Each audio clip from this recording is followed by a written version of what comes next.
Assalamualaikum warahmatullahi wabarakatuh. Semoga kebaikan selalu terlimpah untuk kita semua. Amin ya rabbal alamin.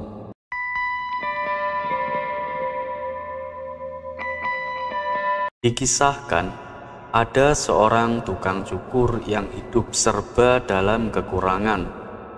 Meskipun ia sudah membuka usahanya di kota, namun usaha jasa cukurnya selalu sepi. Hal ini membuatnya hampir putus asa. Suatu hari, datanglah Abu Nawas ke tempatnya untuk potong rambut. Si tukang cukur pun langsung menyambutnya dan mempersilahkannya duduk. Setelah Abu Nawas selesai potong rambut, lalu ia memberikan sejumlah uang sebagai upah jasanya. Saat memberikan uangnya, Abu Nawas menangkap kesedihan pada diri tukang cukur. "Kenapa denganmu, kawan? Apa yang membuatmu murung?" tanya Abu Nawas. Tiba-tiba si tukang cukur membalasnya dengan jawaban yang mengejutkan. "Apakah kau percaya kalau Allah itu ada?" kata si tukang cukur balik bertanya. "Ya dong, saya percaya. Emangnya kenapa?" sahut Abu Nawas. "Tapi saya nggak percaya kalau Allah itu ada," timpal si tukang cukur. "Tentu saja ada, Allah itu ada, kawan," balas Abu Nawas. "Coba kalau Allah itu ada, lantas kenapa hidup saya menderita? Kenapa Allah membiarkan saya menderita?" jar tukang cukur. "Ya, kalau itu sih merupakan ujian untukmu. Apakah kamu bisa bersabar atau tidak?" tutur Abu Nawas. "Loh, katanya Allah Maha Pengasih dan Penyayang. Masa ada sih Tuhan tega memberikan ujian yang membuat hambanya menderita?" protes si tukang cukur. "Oleh sebab itulah, sekarang saya sudah tak lagi menjalankan sholat, apalagi sampai duduk berzikir," kata si tukang cukur melanjutkan. Akhirnya keduanya pun berdebat yang tak ada ujungnya. Setiap kali Abu Nawas meyakinkannya, si tukang cukur selalu saja membantahnya. Karena perdebatannya tidak menemui titik temu, Abu Nawas pun akhirnya meninggalkan si tukang cukur. Dan ketika dalam perjalanan pulang, tanpa sengaja Abu Nawas melihat gelandangan dengan penampilan rambut gondrong. Tiba-tiba terbesitlah di benaknya sebuah ide yang cemerlang. Tanpa menunggu lama, Abu Nawas segera mengajak gelandangan tersebut mendatangi tempat si tukang cukur. Sesampainya di depan tempat cukur, Abu Nawas berteriak, "Tukang cukur itu nggak ada! Tukang cukur itu nggak ada! Tukang cukur itu nggak ada!" Dengar teriakan Abu Nawas, si tukang cukur keluar dari tempatnya. "Hei kawan, aku ada di sini. Kenapa kau berteriak seperti itu?" kata si tukang cukur. Akan tetapi Abu Nawas tak menghiraukannya. Ia kembali berteriak lebih kencang. "Tukang cukur itu nggak ada! Tukang cukur itu nggak ada!" Begitu seterusnya. "Hei kawan, aku ada di sini. Aku kan tadi yang mencukurmu. Masa kamu lupa?" timpal si tukang cukur. "Kalau tukang cukur itu ada, kenapa orang ini rambutnya gondrong dan acak-acakan dibiarkan?" jar Abu Nawas sambil menunjuk gelandangan yang sedang bersamanya. "Ya, dia kan tidak datang kepada aku. Bagaimana aku bisa mencukurnya?" kata si tukang cukur. "Nah, itu dia. Begitu pula kalau kamu tidak mau datang kepada Allah, bagaimana Allah mau menolongmu?" kata Abu Nawas. Kali ini si tukang cukur hanya terdiam, dan Abu Nawas pun langsung berlari dari hadapannya. Sementara si tukang cukur duduk termenung dan menyadari atas kesalahannya. Penderitaan hidup yang dialaminya bukan karena tidak adanya Allah, melainkan karena ia enggan mendekatkan diri dan meminta pertolongan kepada Allah.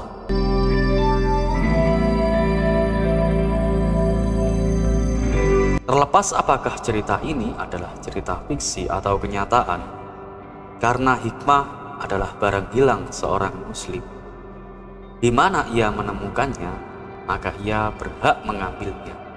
Dan satu yang harus selalu kita tahu, bahwa Allah Subhanahu wa Ta'ala tidak pernah menjanjikan bahwa langit itu selalu biru, bunga selalu mekar, dan mentari selalu bersinar. Tapi ketahuilah bahwa Dia selalu memberi pelangi di setiap badai, senyum di setiap air mata, berkah di setiap cobaan, dan jawaban di setiap doa. Dan seperti biasa, terima kasih. Wassalamualaikum warahmatullahi wabarakatuh. Kisah selanjutnya.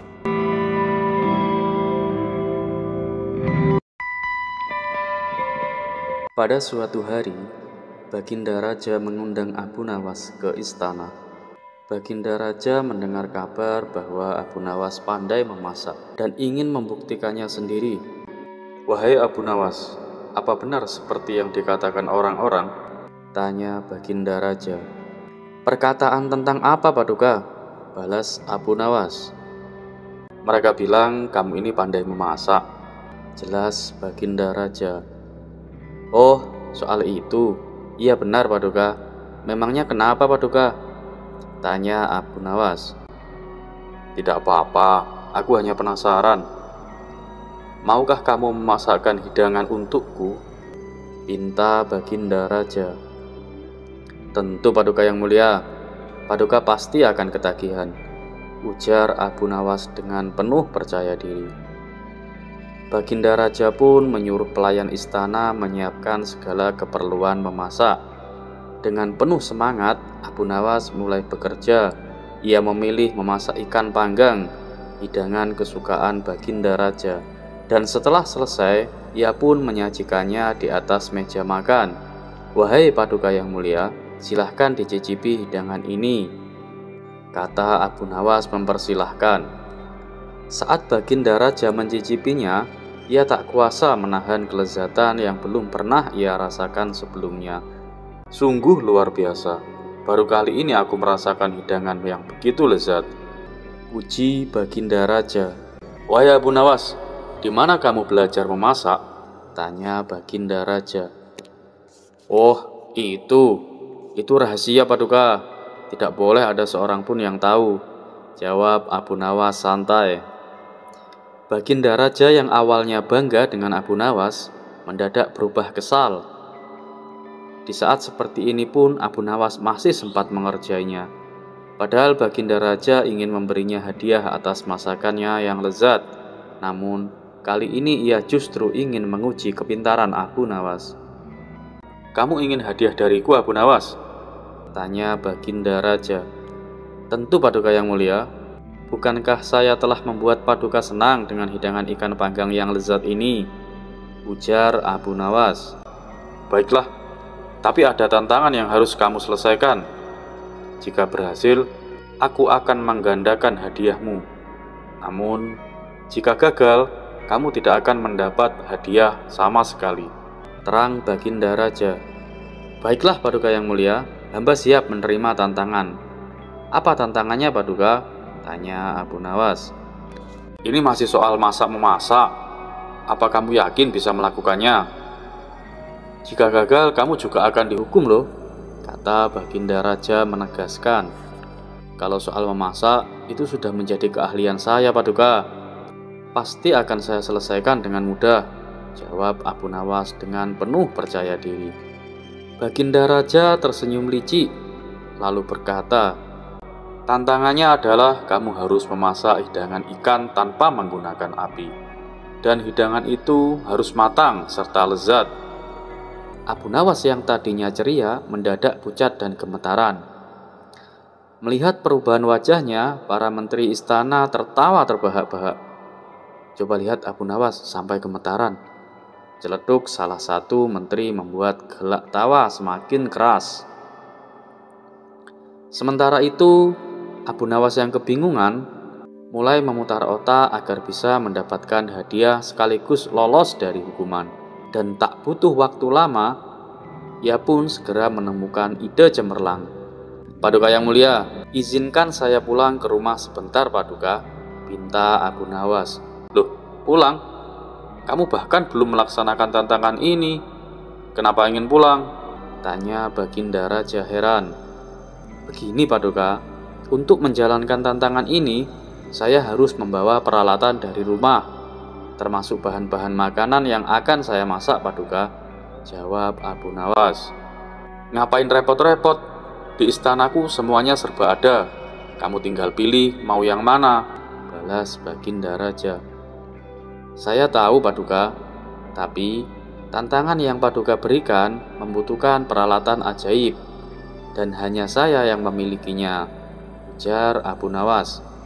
Mendengar hal itu, Baginda Raja menjadi penasaran. "Ya sudah, aku penuhi permintaanmu. Tapi ingat, kamu harus kembali sebelum matahari tenggelam," perintah Baginda Raja. Dan setelah diizinkan pulang, beberapa jam kemudian Abu Nawas pun kembali ke istana. "Hei Abu Nawas, mana peralatan ajaib yang kamu maksud itu? Aku lihat kamu tidak membawa apapun," tanya Baginda Raja heran. Abu Nawas pun tersenyum.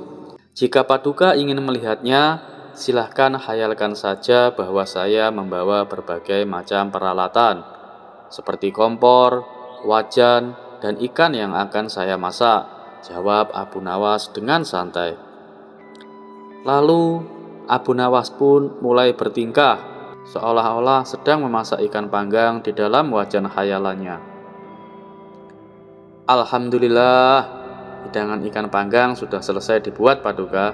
Silahkan Paduka cicipi," kata Abu Nawas dengan penuh percaya diri. Baginda Raja pun melongo. "Mana ikan panggangnya, Abu Nawas?" tanyanya dengan heran. "Loh, bukankah tadi sudah saya beritahu, ikan panggangnya hanya bisa dilihat dan dinikmati jika Paduka menggunakan khayalan Paduka. Ini adalah satu-satunya cara untuk bisa memasak hidangan tanpa menggunakan api," jelas Abu Nawas. Baginda Raja pun terdiam sejenak, lalu tertawa terbahak-bahak. Abu Nawas, kamu selalu punya berbagai macam cara," ujar Baginda Raja sambil menggeleng-gelengkan kepalanya. Dan sesuai dengan kesepakatan, Baginda Raja pun menggandakan hadiah untuk Abu Nawas.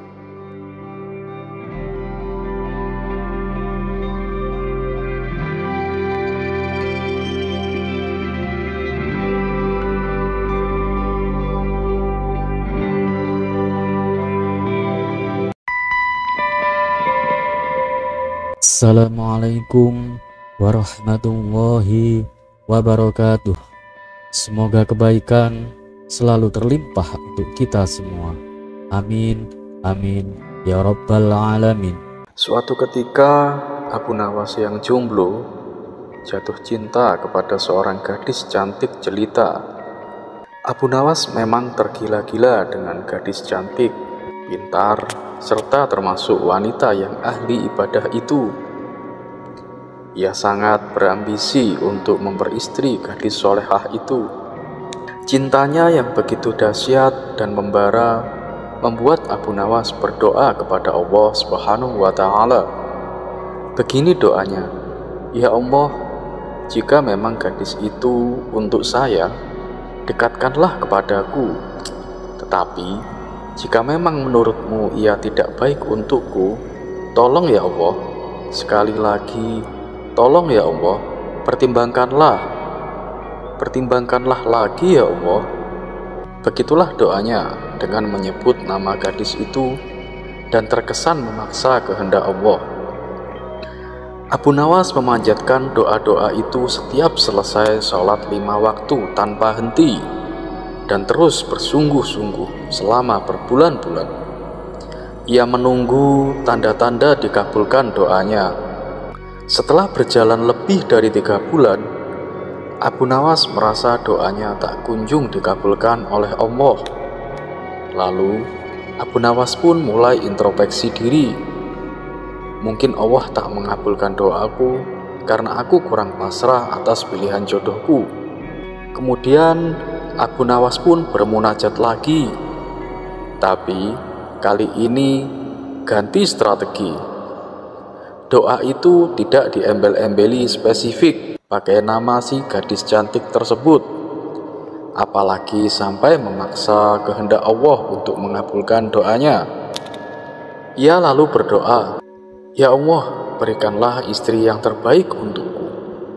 Berbulan-bulan ia terus memohon kepada Allah, namun tak kunjung juga mendekatkan Abu Nawas dengan gadis pujaannya. Bahkan Allah juga tidak mempertemukan Abu Nawas dengan wanita yang mau diperistri. Lama-lama ia mulai khawatir juga. Akhirnya ia memutar otak lagi.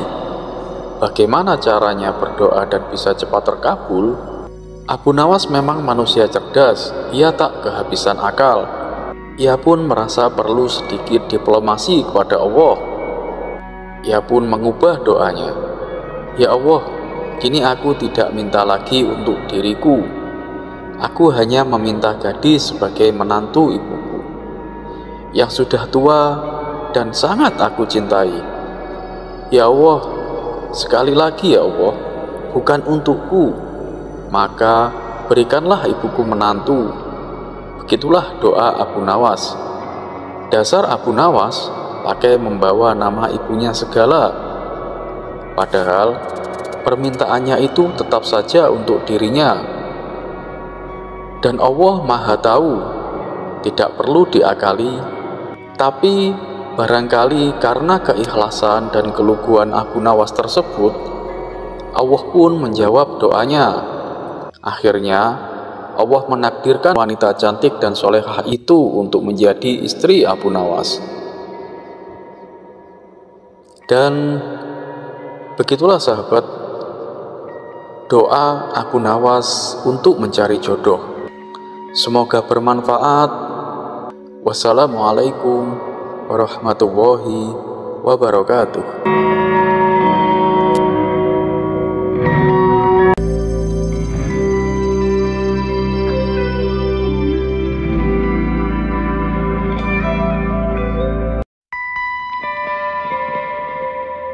Dikisahkan, Abu Nawas mempunyai keledai yang sering kali pergi secara tiba-tiba, tapi tidak berapa lama kemudian ia kembali pulang ke kandangnya. Untuk mengantisipasi kejadian ini terus berulang, Abu Nawas mengikat si keledai dengan tali yang kuat. Akan tetapi karena saking cerdiknya, si keledai bisa melepaskan diri dan pergi entah kemana. Barulah setelah hari menjelang sore, si keledai pulang kembali hingga pada suatu malam tetangganya mengabarkan kalau keledai milik Abu Nawas tak ada di kandangnya. "Abu Nawas, Abu Nawas!" teriak tetangganya sambil menggedor-gedor pintu rumah Abu Nawas. Abu Nawas pun keluar, membukakan pintu dan menemui tetangganya itu. "Ada apa?" tanya Abu Nawas. "Keledaimu hilang," kata si tetangganya memberitahu. Anehnya, Abu Nawas bukannya terkejut ataupun panik. Dia malah merasa bersyukur. "Alhamdulillah," ucap Abu Nawas. Tetangganya itu tentu saja menjadi heran dengan tingkah aneh Abu Nawas ini. "Hei Abu Nawas, sudah gila ya kamu? Keledaimu hilang, kok malah bersyukur?" tanya si tetangga. "Ya, keledai saya memang sering menghilang, tapi kalau udah sore dia pulang sendiri," jawab Abu Nawas. "Loh, ini kan sudah larut malam Abu Nawas. Berarti keledaimu benar-benar hilang untuk selamanya," balas tetangganya. "Nah, justru itu aku bersyukur, karena rencananya tadi siang itu aku ingin pergi dengan menaiki keledai tersebut. Untungnya nggak jadi. Coba kalau aku jadi menunggangi keledai itu, pasti aku akan ikut hilang juga bersamanya, timpal Abu Nawas. Oh alah, dasar orang aneh, sahut tetangganya sambil berlalu meninggalkan Abu Nawas.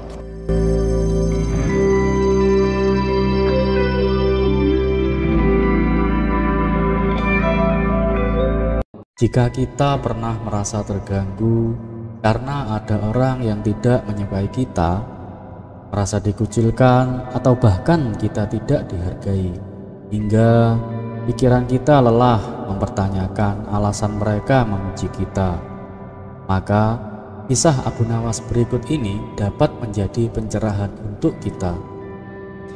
Abu Nawas memiliki seorang sahabat sejak kecil yang bernama Sarmun. Namun karena kesibukan masing-masing, mereka sudah jarang bertemu.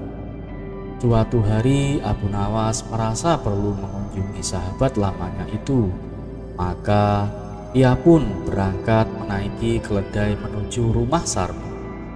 Setibanya di sana, ia melihat sahabatnya sedang duduk sendirian. Abu Nawas pun segera menghampirinya. "Assalamualaikum Sarmun, apa kabar kawan?" Sarmun jawab dengan lesu. "Waalaikumsalam. Alhamdulillah Abu Nawas, aku baik-baik saja." Namun dari nada suaranya, Abu Nawas bisa menebak bahwa sahabatnya sedang dirundung masalah. "Ada apa kawan? Ceritakanlah kepadaku," tanya Abu Nawas. Sarmun menghela nafas dan berkata, "Aku merasa dikucilkan oleh teman-temanku Abu Nawas. Mungkin karena aku miskin, mereka enggan berkawan denganku."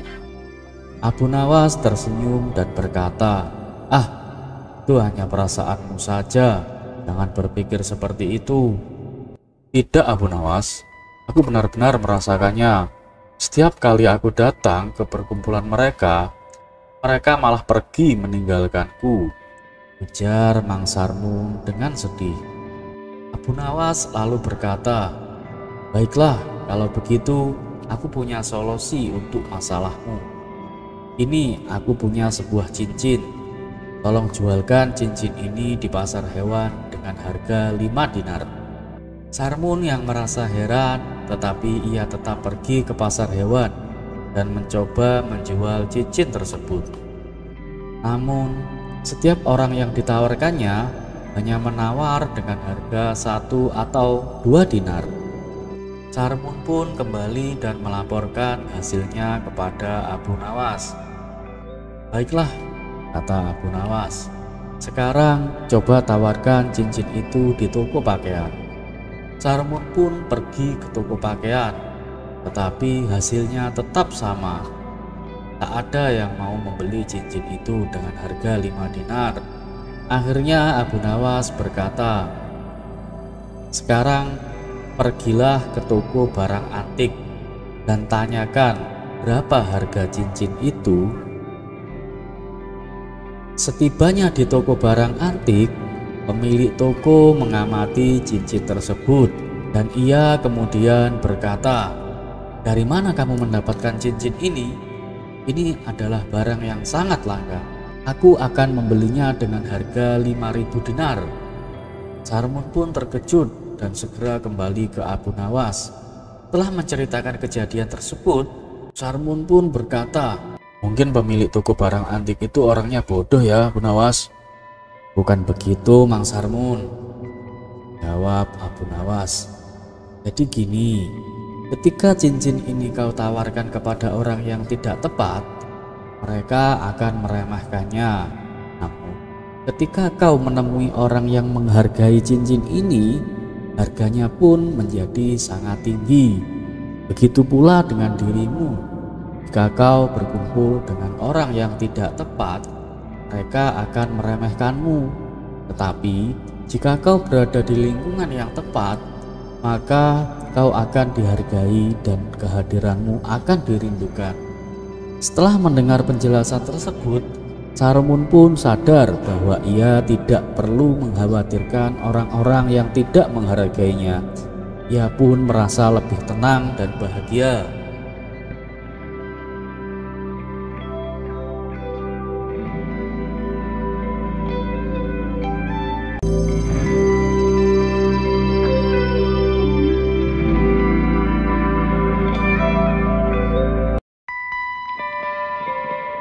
Dikisahkan, pihak kerajaan membuat peraturan baru yang berbunyi dilarang mengendarai kuda dengan kecepatan tinggi apabila berada di jalanan kota Baghdad.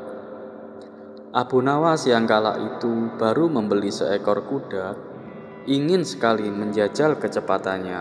Namun, naas setiap kali ia mencobanya, ia selalu tertangkap oleh prajurit istana. Pasalnya, semenjak peraturan tersebut dibuat, para prajurit selalu berpatroli di jalanan kota Baghdad. Akibat dari kesalahannya, hampir saja kuda milik Abu Nawas disita. Namun, berkat akal cerdiknya, prajurit istana tidak jadi melakukannya. Lama-kelamaan, Abu Nawas pun merasa jengkel dengan ketegasan prajurit tersebut.